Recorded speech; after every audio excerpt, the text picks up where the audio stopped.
பராசக்தி படம் வெளியாகிருக்கு சார். அதை பத்தி எப்படி இருக்கு சார் அந்த படம்? பராசக்தி உண்மையிலே ஒரு நல்ல படம். அதாவது பொங்கலுக்கு வெளியே வருமா வெளியே வராதா அப்படின்னு நம்ம எல்லோரும் எதிர்பார்த்து கொண்டிருந்த ஒரு படம். பொங்கலுக்கு ஜனநாயகன் படமும் பராசக்தி படமும் இரண்டும் ஒரே நேரத்துல வெளியில வரும் அப்படின்னு சொல்லிட்டு எல்லோரும் எதிர்பார்த்துட்டு இருந்தோம். ஆனா ஜனநாயகன் ஏதோ ஒரு காரணத்துக்காக உச்சநீதிமன்றம் வரை போயிடுச்சு. அதனால அதை வெளியிடுறதுக்கு கொஞ்சம் சிக்கல் ஏற்பட்டிருக்கு. ஆனா பராசக்தி பல போராட்டங்களுக்கு பின்பு, பல இடையூறுகளுக்கு பின்பு இப்போது வெளியாகி சிறப்பா போயிட்டு இருக்கு. ஃபர்ஸ்ட் 9 மணி ஷோ, அந்த ஷோவில் பாத்தீங்கன்னா கூட்டம் பெருசா இல்லை, குறைவா தான் இருந்தது. ஆனா அடுத்த ஷோ அப்படின்னு பார்க்கும்போது கூட்டம் போக ஆரம்பித்திருக்கிறது. அந்த படத்தை பொறுத்தவரையிலும் சிவகார்த்திகேயனுக்கு ஒரு நல்ல ரோல். அது ஏன் அந்த படத்துல சிவகார்த்திகேயனை சூஸ் பண்ணாங்க அப்படின்னு நான் நினைக்கிறேன். அப்படின்னா அவர் இப்ப ரஜினி, கமல், விஜய், அஜித், சிலம்பரசன், தனுஷ் இதெல்லாம் கடந்து சிவகார்த்திகேயனுக்கு யங்ஸ்டர் மத்தியில, அதுவும் குறிப்பா குழந்தைகள் மத்தியில ஒரு நல்ல செல்வாக்குள்ள, நல்ல வரவேற்பு உள்ள ஒரு நபர். அவருக்குன்னு ரசிகர்கள் கூட்டம், பெரிய கூட்டம் ஒன்று இருக்கு. சிவகார்த்திகேயனுக்குன்னு சொல்லிட்டு ஒரு இளைஞர்கள் கூட்டம், ஒரு பெரிய மாசு ஒன்று இருக்கு. இந்த படத்தை ஏன் அவரை வச்சு எடுக்கிறாங்க அப்படின்னு நான் பாக்குறேன்னா, இப்ப விஜய், அஜித் இந்த தலைமுறைகள் பிள்ளைகள் ஒரு புரிதல் இல்லாத, ஒரு அரசியல் புரிதல் இல்லாத படம் பாக்குறாங்க, கை தட்டுறாங்க, கட் அவுட் வைக்கிறாங்க, பால் அபிஷேகம் வைக்கிறாங்க, அதோட அவங்க கிட்ட முடிஞ்சு போயிடுச்சு. விஜயும் தன்னுடைய ரசிகர்களையும் அப்படிதான் வளர்க்குறாரு, அப்படிதான் கொண்டு வர. அதனால தமிழ்நாட்டுல பல்வேறு விதமான விமர்சனங்கள் இப்ப அந்த பிள்ளைகள் மத்தியில தற்குறின்னு, ஒண்ணும் தெரியாதவங்கன்னு இப்படி எல்லாம் விமர்சனம் அவங்க மேல வந்துட்டு இருக்கு. இப்ப இந்த படம் ஒரு வரலாற்று ஆவணம் கூட சொல்லலாம்.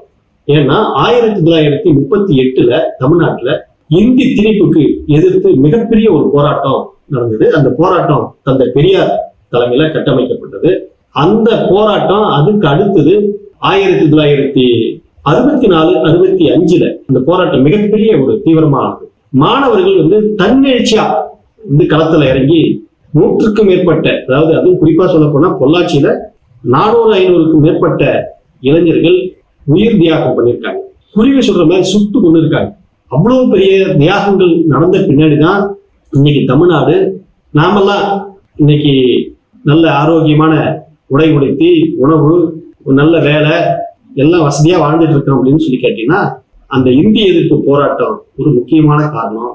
அந்த போராட்டத்துல உயிர் கொடுத்து மறைந்தவர்கள் அதனுடைய பாத சுவடுகளில் இருந்துதான் நாம் எல்லோரும் இன்று இருமொழி கொள்கையை பின்பற்றி தமிழும் தாய்மொழி உலகத்தை தொடர்பு கொள்வதற்கு ஆங்கிலத்தை கற்றதனால் இன்று உலகம் முழுவதும் இருக்கக்கூடிய தமிழர்கள் விஞ்ஞானியாகவும், பொறியியல் படித்தவர்களாகவும், டாக்டர்கள் படித்தவர்களாகவும் இன்னைக்கு பல்வேறு நாடுகள்ல இன்னைக்கு பெரிய வசதி வாய்ப்புகளோடு இருக்கிறாங்க அப்படின்னு கேட்டீங்கன்னா, அந்த போராட்டம் மிக முக்கியமான போராட்டம். அந்த போராட்டத்தை இளைஞர்கள்கிட்ட கொண்டு போய் சேர்க்கணும் அப்படின்னு சொல்லி கேட்டா, அந்த இளைஞர்கள் ரசிகர்களை வச்சிருக்கக்கூடிய சிவகார்த்திகேயனை நடிக்க வச்சா நல்லா இருக்கும் அப்படின்ற எண்ணத்தோட சிவகார்த்திகேயனை நடிக்க வைத்திருக்கலாம் அப்படின்னு நான் நினைக்கிறேன். பட் அவர் மிக சிறப்பாகவே அதுல பொருந்திருக்காரு, மிக சிறப்பாக நடித்திருக்கிறாரு. அது குறிப்பா பாத்தீங்கன்னா, தொடக்கத்துல எக்ஸ்ட்ரா இருக்கக்கூடிய எல்லா மாணவர்களும் ஒரு புரட்சிகரமான சிந்தனை இருக்கும். அந்த சிந்தனை அவர் மாணவர் பருவத்தில் இருக்கும்போது அவர்கிட்டையும் அது இருந்தது.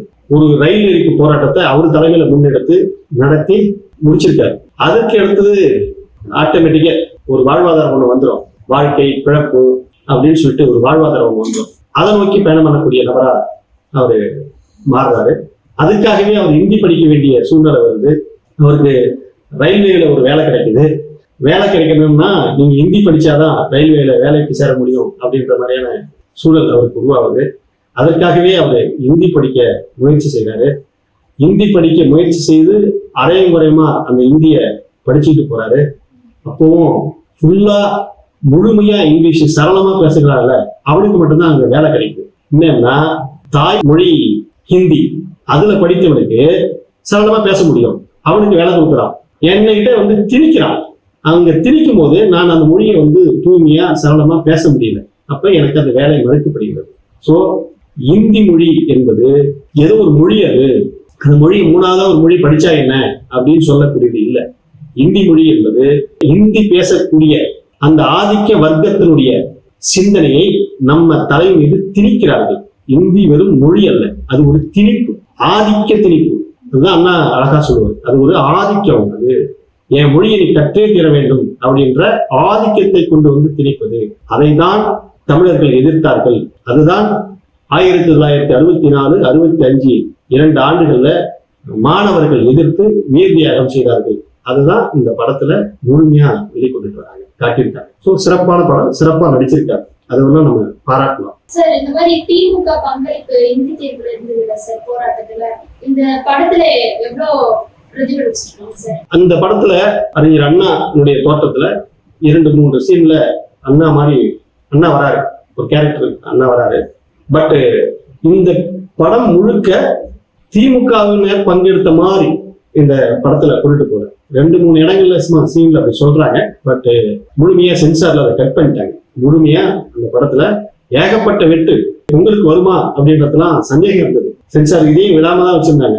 இவங்க பல்வேறு போராட்டங்கள்ல பல வெட்டி அந்த படத்தை அதுக்கு பின்னாடிதான் அதை கொடுத்துருக்காங்க. அதுல திமுகவுடைய பங்களிப்புன்னு காட்டிக்காம இருக்கணுன்றதுக்காக சென்சார்ல கட் பண்ணியிருக்காங்க. இருந்தாலும் அறிஞர் அண்ணா அதுல வராரு. அதுக்கு அடுத்தது பாத்தீங்கன்னா தந்தை பெரியாரும் அறிஞர் அண்ணாவும் இருக்கிற மாதிரி ஒரு தோற்றத்தை காட்டுறாங்க. ஆனா உண்மை வரலாறு என்ன அப்படின்னு சொல்லி கேட்டீங்கன்னா, தந்தை பெரியாரும் அறிஞர் அண்ணாவும் இல்லைன்னா இந்திய எதிர்ப்பு போராட்டமே ஒண்ணு கிடையாது. இவங்கதான் மூலாதாரம். இவங்க அங்க விதை விதைச்சுக்கிட்டே வந்தாங்க. ஒரு கட்டத்துல அதை மாணவர்கள் அதை எடுத்துக்கிட்டாங்க.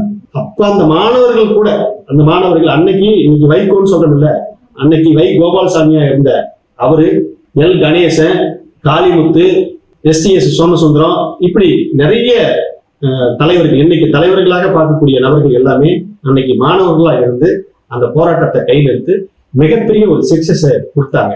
அதுல திமுகவுடைய பங்களிப்பு என்பது திமுக இல்லாம, திராவிடர் கழகம் இல்லாம இந்திய எதிர்ப்பு போராட்டம் ஒன்று கிடையவே கிடையாது.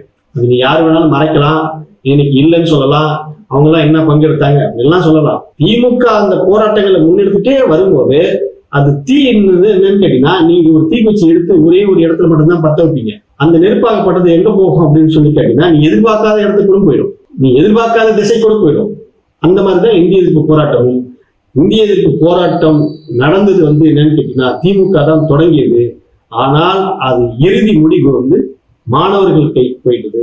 அதுக்கு அடுத்து திமுக ஆட்சிக்கு வந்தது. திமுக ஆட்சிக்கு வந்த உடனே 1967 ஆட்சிக்கு வந்த உடனே 68 இருமொழி கொள்கை, தாய்மொழி தமிழும் உலகத்தை தொடர்பு கொள்வதற்கு ஆங்கிலமும் என்று இருமொழி கொள்கை தமிழ்நாட்டில் பின்பற்றப்படும் என்று சட்டமாக ஏற்றினார்கள். அதுவும் இந்த படத்துல காட்டாங்க. கடைசியா அண்ணா சட்டசபையில பேசுற மாதிரியான ஒரு இடத்த கொஞ்சம் லைனா பேசிட்டு அதையும் காட்டியிருக்காங்க. சோ திமுக இல்லாத இந்திய எதிர்ப்பு கிடையாது. இந்திய எதிர்ப்பு என்பது திமுகவுடைய வரலாறு தான், தியாகம் தான், அதுல மாற்றுக்கிறதே கிடையாது. வணக்கம்.